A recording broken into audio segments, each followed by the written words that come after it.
What's up everyone, I'm Eldridge, and today we are going to talk about some things that you can do to make your experience in the Greenskin campaign just that little bit better.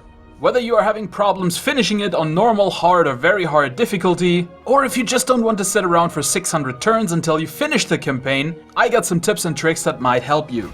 Firstly, we'll have to establish that the Greenskin campaign is one of the more aggressive campaigns you can play in Total Warhammer.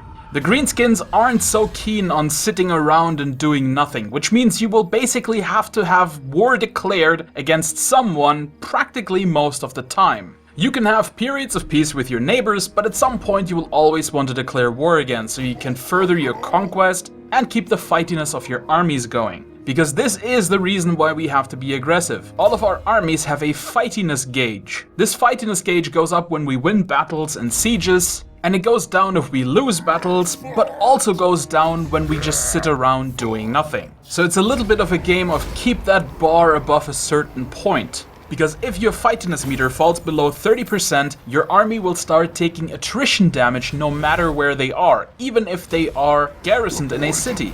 So while you do want to conquer settlements and provinces throughout your campaign, you also might want to think about having one or two minor settlements, the ones without walls, of some random tiny orc faction that you can just go in and sack every now and then when you need a bit more fightiness. Yes, I know that may be a little bit gamey and exploity, but if you play on the harder difficulties, such as hard and very hard, you really do have to do that from time to time, just to keep all your armies happy, because on those difficulties, you will lose battles. On normal and below, you can go through the entire campaign practically never losing a battle if you kind of know what you're doing. But even if you know what you're doing, on those harder difficulties, sometimes you just lose, and losing will take a whole bunch of fightiness away from your army. So having a quick way to refill it like that is kind of an important thing. Now let's talk about the early game. In my opinion, you should focus mostly on orc boys and goblin archers for your armies. There's all sorts of variations of troops that you can use that also can make sense. For example, in my Greenskin campaign, for the longest time I ran a completely Wolf Rider army with about 10 units of Wolf Rider archers, a couple of Wolf Rider chariots and a bunch of goblin heroes on wolf mounts. And I use that as my orc and undead destroyers. However, it's not exactly the most efficient way to conquer the problem. It's just something I do for fun. If you just want to go for pure efficiency, orc boys and goblin archers are your tier 1 units of choice. On the higher tiers you want to look at orc biggins, black orcs, night goblin archers, trolls, boar riders, boar chariots, orc boar rider biggins, and giants. On your lords, try to get all the upgrades that benefit your orc boys. Those would be da boys and savages, increasing all of your orc boys' melee attack and charge bonus as well as their weapon strength. You can then later in the game also get ard lads, which adds melee attack and charge bonus to your orc biggins and black orcs, and those units also benefit from the weapon strength increase from savages.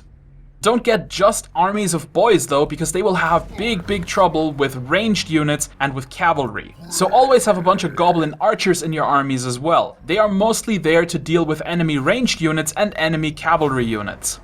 I would also advise you to rush as quickly as possible through the tech to get the buildings necessary to recruit orc boy biggins and trolls. Because the problem is that you're going to be fighting a lot of dwarves. They are quite literally all around you, and there's really not that much you can do about it because they all hate you and are eventually going to declare war on you. And all dwarf units are armored, which is bad if you don't have any armor piercing, and the first armor piercing unit that you can get is the trolls. So make copious use of the trolls, but don't use them as a tanking unit. Use the orc boys to tank the dwarf melee units and then fall in their flanks with the trolls. That will be the quickest way to roll up their flanks and crush them. Remember that the upkeep for goblin archers is really cheap, so you want to buy quite a lot of them in the early game to have really big armies. Because having massive armies is going to give you an intrinsic advantage over the opponent. You can then gradually get rid of the goblin archers as you get better units, such as night goblin archers. Once you have the night goblin archers, personally I wouldn't take more than 4 of them into an army, because that's going to be enough to deal with a lot of the threats that you bring them for, but at the same time it leaves you enough room for all those amazing melee units the orcs have. An important part of your expansion strategy should be to pick out 1 or 2 orc tribes in the beginning that you want to cooperate with, because it is actually surprisingly easy to work together with a couple of other orc tribes. You already start out on neutral terms with one of them, the Crooked Moon clan, and you should try to improve your relations with them, because then you can eventually assimilate them into your clan without having to actually conquer all their territory. You can think about maybe befriending a second one like the Scabby Eyes, because it will overall reduce the amount of tribes you actually have to fight. It's however not really necessary and you can probably go without. In my campaign, for example, I ended up allying with the Crooked Moon clan and the Bloody Spears, which I then eventually assimilated into my clan. You will be at war with the dwarves early on in the campaign, and if they provoke you, you should definitely go against them, because if you don't, they will just start being a real pain in your butt. If you assert your dominance and crush the first force they send, it will generally take a while for them to bother you again. But don't worry, there's plenty of dwarf clans who simply can't wait to be a royal pain in the dick. The strategy I went for in my campaign is that before I started advancing north, I conquered all of the Badlands. I did this because it basically secured my rear and meant that all of the enemies declaring war on me came from one direction. If you don't take over all the Badlands, you will constantly have to deal with the Top-Knots or some pesky dwarf clan that you didn't wipe out, who will declare war on you and then start sieging some of your cities. If you're not bothered by fighting a war on 2 fronts, go right ahead, but this is the strategy I went for, and the first 60 to 70 turns I really just focused on conquering all of the Badlands. In the end, it makes the inevitable war against the dwarfs and border princes so much easier, because while you're fighting them, you don't have to constantly worry about some prick orc tribe coming and taking one of your towns.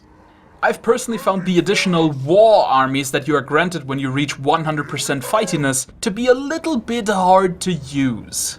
It's very difficult to coordinate them so that they actually support you in a battle because they move after you. So you move to an army and then they are way too far away to actually support, and if they are ahead of you then they generally just get attacked and crushed because the war army isn't actually that strong. So I ended up using my wars to crush tiny little expedition armies and conquer the little settlements in a province, meaning the ones that don't have walls. And then I used my armies to tackle the big enemy forces and crush the walled cities.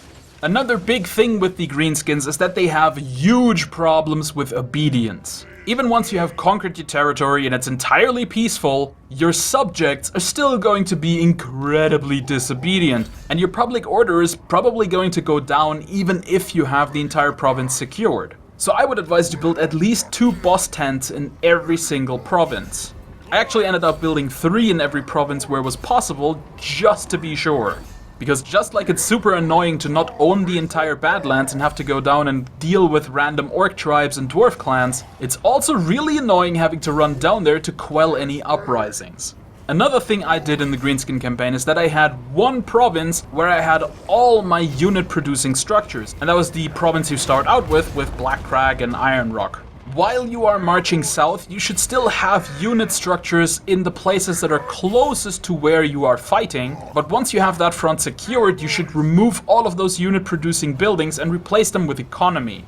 There are several major and minor factions that you really have to watch during the first about 100 turns of the game, those being the main dwarf faction, the dwarves of Sufbar, the dwarves of Karak Anzul, the Bloody Spears tribe, and there will also be one big orc tribe in the south of the Badlands that will take over most of the other stuff. In my campaign this was the Top-Knots, which was super annoying because they had all savage orc armies, which turns out to be quite annoying because it causes a ton of losses in your armies when you fight them. And now for some final tips. You should absolutely be wary of chaos corruption. There will be several events that offer you a bunch of money in exchange for having a bunch of chaos corruption in your territories. And I urge you not to take them. Because eventually in the campaign, chaos will rise and march through the land, and then chaos corruption will automatically spread in practically all provinces of the map.